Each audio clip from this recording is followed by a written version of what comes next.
Bonjour à tous, aujourd'hui on se retrouve pour ma troisième vidéo et on s'intéresse aujourd'hui à 60 secondes chrono. Donc c'est un Blu-ray, on va dire, qui n'est pas tout jeune et comme vous avez pu le remarquer sur ma chaîne, j'ai décidé de m'intéresser à des titres, on va dire, assez anciens qui vont vous permettre peut-être de commencer une collection et je ne vais pas simplement m'attarder, enfin pas uniquement m'attarder sur les nouveautés parce que moi-même en fait les nouveautés j'en achète, on va dire, assez rarement. Il faut vraiment que j'ai un gros coup de cœur pour que je puisse craquer pour une nouveauté. Donc on va dire que ma collection est vraiment composée de titres assez anciens. Et je me suis dit, pourquoi pas justement les remettre en lumière et donner mon humble avis sur ces titres. Donc 60 secondes chrono. Donc pour celles et ceux qui ne connaîtraient pas le film, donc je pense qu'ils sont peu nombreux puisque le film a été vraiment a été diffusé un nombre incalculable de fois à la télé. Donc je vais quand même vous refaire le petit synopsis pour celles et ceux qui ne connaîtraient pas le film. Donc Memphis Reigns aime les voitures. Il les aime tellement qu'à l'époque, il les volait pour les conduire. Mais ce temps-là est révolu. Memphis a su s'arrêter avant d'aller trop loin. Il s'est rangé. Son petit frère brûle de la même passion mais n'a pas la prudence de son aîné. Sa vie est entre les mains d'un dangereux malfrat. Le prix de sa survie, 50 voitures de rêve, 50 bolides d'exception à voler en une nuit. Pour sauver son frère, Memphis va reprendre du service et réunir dans l'urgence ses anciens partenaires. Donc, ne vous attendez surtout pas à un film cérébral, c'est avant tout un film d'action, ça pète dans tous les sens, poursuite de voitures, c'est un peu, on va dire, l'ancêtre de la saga Fast and Furious, un petit peu. Hein. C'est un peu le Fast and Furious des vieux, quoi. Donc, ensuite, le film est donc sorti en 2000, le réalisateur, il s'agit de Dominique Sena, et le producteur, Jerry Bruckheimer. Le Blu-ray, c'est un région ABC, le codec utilisé, il s'agit du MPEG-2, c'est un film en couleur, d'une durée de 118 minutes, il est proposé au format 2,35 pour un cinémascope. Ensuite, il s'agit en fait du format du boîtier Amaray classique. Il n'y a pas d'autre édition. Hein. Il me semble qu'en France, il est sorti uniquement en boîtier classique, un Blu-ray, quoi. Donc c'est cette version-là qui est sortie en France. Je ne sais pas si on me voit bien là. Oui. Donc, concernant l'image, moi, je sais que à l'époque, quand je l'avais acheté, j'avais été agréablement surpris puisque je possédais le DVD déjà. Donc en fait, j'avais revendu moi ma collection de DVD et passé un petit peu au Blu-ray. Puis comme c'était des titres de départ, c'était pour voir un petit peu ce que ça valait. Donc de mon point de vue, l'image, elle est vraiment solide. Il n'y a vraiment pas de doute là-dessus. Le DVD, bon, il est complètement largué. Pourtant, en fait, il utilise un codec qui n'est pas non plus folichon. Hein. Il utilise un codec MPEG-2. Et là, on va dire qu'il est brillamment sollicité, quoi. Le piqué d'image est vraiment fantastique et ça génère un effet de relief saisissant. Alors la définition manque parfois de franchise par contre. Sur certains plans, c'est moyen. On va dire que... Mais heureusement, ces plans, on peut les compter que à peine sur les doigts d'une main. Donc c'est assez rare quand même. Et dans l'ensemble, ça offre vraiment tout de même une belle performance. Ensuite, mention spéciale à la palette de couleurs qui est très très chaleureuse. Vraiment, mais... et surtout, on passe par tous les tons... par toutes les teintes, c'est vraiment une belle palette, très très élargie, et c'est vraiment sympa de regarder, puis surtout un rendu très très réaliste. Vraiment, c'est bien retranscrit, il y a un côté chaleureux, et vraiment on a un côté qui est un côté réaliste d'ensemble au niveau de la palette de couleurs. Donc ça c'est plutôt sympa. Ensuite, étant donné que le film a été tourné sur pellicule 35 mm, on décèle un léger grain, mais ça donne un côté, en fait ça lui donne du caractère à l'image. Donc c'est pas du tout un défaut. C'est vraiment voulu par le réalisateur, surtout par rapport aux moyens techniques utilisés. Donc ce grain, on va dire qu'il a même tendance à embellir l'image. Ça lui donne vraiment du panache à l'image.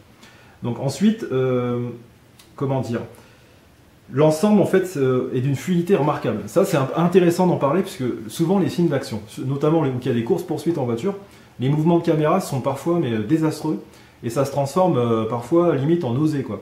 Enfin, moi je suis assez sensible aux mouvements de caméra et quand les mouvements de caméra sont mal comment dire, choisis lors de la captation du film, après lorsqu'on regarde ça soit en salle ou après en Blu-ray, et ben là ça devient une catastrophe, c'est-à-dire qu'on retrouve les mêmes défauts. Là par contre le film, on va dire qu'il a été extrêmement bien capté par rapport justement au mouvement de caméra. Ce qui fait que le Blu-ray offre des scènes de poursuite qui sont totalement lisibles et il n'y a aucun problème concernant la fluidité, c'est vraiment remarquable. Donc ça c'est vraiment un point positif. Ensuite... on va dire que pour résumer, le transfert il est vraiment réussi, il n'y a aucun souci de ce côté-là. On va dire que l'image, ça propose une image de caractère et magnifiquement contrastée aussi. Les scènes sombres sont vraiment superbes. On a des noirs qui sont très très denses, sans pour autant être bouchés. On a beaucoup de détails dans les scènes sombres également. Donc au final, c'est vraiment superbe. Donc un petit résumé après au niveau des parties techniques, ça c'est une petite nouveauté. Donc le piqué pour moi il est superbe, la définition elle est très bonne, même si parfois il y a quelques plans qui sont moins précis que d'autres. Les contrastes sont excellents, la colorimétrie elle est chaude et variée, la fluidité est excellente, la compression elle est solide. Le grain, oui il y a du grain argentique, mais c'est très très, moi, de mon point de vue, c'est un grain qui est vraiment très esthétique et qui est plutôt, comment dire, bien vu quoi. Ensuite, au niveau du bruit vidéo, là, il n'y en a pas. Ensuite, du fourmillement, il n'y en a pas non plus. Ensuite, le DNR. Alors là, il s'agit en fait d'une réduction du bruit vidéo.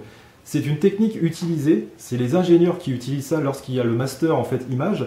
Ils ont la possibilité d'utiliser des options pour modifier ou non l'image, pour la rendre soit plus piquée, artificiellement on va dire. Et ça génère des défauts on va dire. On va dire que l'image elle est moins naturelle. Donc là, il n'y en a pas. Un autre procédé utilisé par les ingénieurs lorsque le master est réalisé, il s'agit du Edge Enhancement. En fait, c'est une amélioration des contours. Et là, quand c'est bien fait, c'est pas trop mal, mais quand c'est mal fait, c'est catastrophique. Donc c'est une sorte de netteté artificielle. Donc là, c'est pareil, je n'en ai pas décelé, donc l'image est vraiment respectée. C'est vraiment très très important.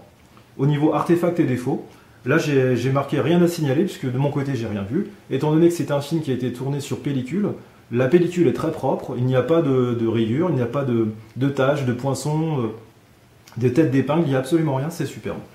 Au niveau du son, alors, les versions françaises DTS et Dolby Digital en fait sont légèrement différentes. Et selon moi, ma préférence pour moi ira vers ma préférence va vers la piste Dolby Digital. Donc après, c'est vrai que souvent on me dit que, enfin, j'ai souvent moi entendu dire et même constaté que le DTS était souvent au-dessus. Mais là, dans ce cas, on va dire que c'est l'inverse. Après, de votre côté, essayez, si vous possédez Blu-ray, vous me direz ce que vous en pensez. Je l'ai trouvé, moi, plus aérée, la piste Dolby Digital, plus percutante et plus puissante. Et par contre, j'ai décelé un léger souci, un bug. C'est une sorte de bip, donc c'est un bip assez fort quand même, qui se déclenche à 1h13 minutes et 28 secondes. Donc ce bip, par contre, il n'est pas présent sur la piste DTS. Parce que j'ai fait un essai également, et il n'y a pas ce bip, cette espèce de bug. Bon, enfin, après, c'est pas méchant, il n'y a rien de méchant là-dedans. Mais on va dire que c'était intéressant de le mentionner. Après, le reste de la piste Dolby Digital, pour moi, il est excellent, ultra enveloppant, il est dynamique et plein d'énergie. Et les effets sur ondes sont d'une franchise inouïe, et les voix bien marquées. Après, si vous voulez vraiment prendre une claque monumentale, il faudra basculer vers la version originale en PCM 5.1, qui vraiment, mais c'est juste une tornade. C'est-à-dire que si vous voulez tester votre installation et puis voir un petit peu des frissons, eh bien, dirigez-vous vers cette piste qui est juste démoniaque. C'est vraiment, c'est un torrent, c'est vraiment une tempête d'effets. Enfin, ça fait même un peu peur en fait quand on bascule de la VF à la version originale. Concernant le film, honnêtement, moi je vais vous relire la critique que j'avais faite à l'époque. Alors Dominique Sella nous propose avec 60 secondes chrono une grosse production qui roule des mécaniques. Rien de bien consistant niveau scénario, mais le plaisir est ailleurs. En effet, 60 secondes chrono est le genre de film formaté et réglé comme une horloge. Aucun temps mort, un montage frénétique associé à une mise en scène ultra efficace, des courses-poursuites, surtout la dernière, hyper impressionnante et un casting de luxe. Bref, un très très bon divertissement. Donc après, ça va pas plus loin que ça. Pour moi, c'est un divertissement pur et dur. Un film, il suffit de se mettre dans son canapé, de débrancher un petit peu le cerveau et de regarder le film tranquille. Honnêtement, de ce côté-là, ça assure, il n'y a pas de souci. Au niveau d'interactivité, par contre, là, c'est la déception. Je lui avais accordé la note de 2 sur 10, puisque là, il y a une fonction démo qui ne sert pas à grand-chose, à part à lancer quelques scènes du film importantes, et un making-of très très court sur la course finale, en fait, la cascade finale avec le grand saut sur le pont. Donc bref, l'interactivité n'est pas terrible. Donc au niveau de la note globale, je lui accorde donc la note de 8 sur 10 pour l'image. Ensuite la note de 9 sur 10 pour le son. Et le film, je lui avais accordé la note de 7 sur 10. Pour l'interactivité, 2 sur 10. Voilà, j'espère que cette troisième vidéo vous aura plu. N'hésitez pas à laisser un commentaire. Si vous voulez vous abonner, c'est juste ici, en dessous. Vous pouvez vous abonner, il n'y a pas de souci. Et voilà, je vous dis à bientôt, je vous souhaite une bonne journée. Et à bientôt pour la prochaine vidéo. Salut!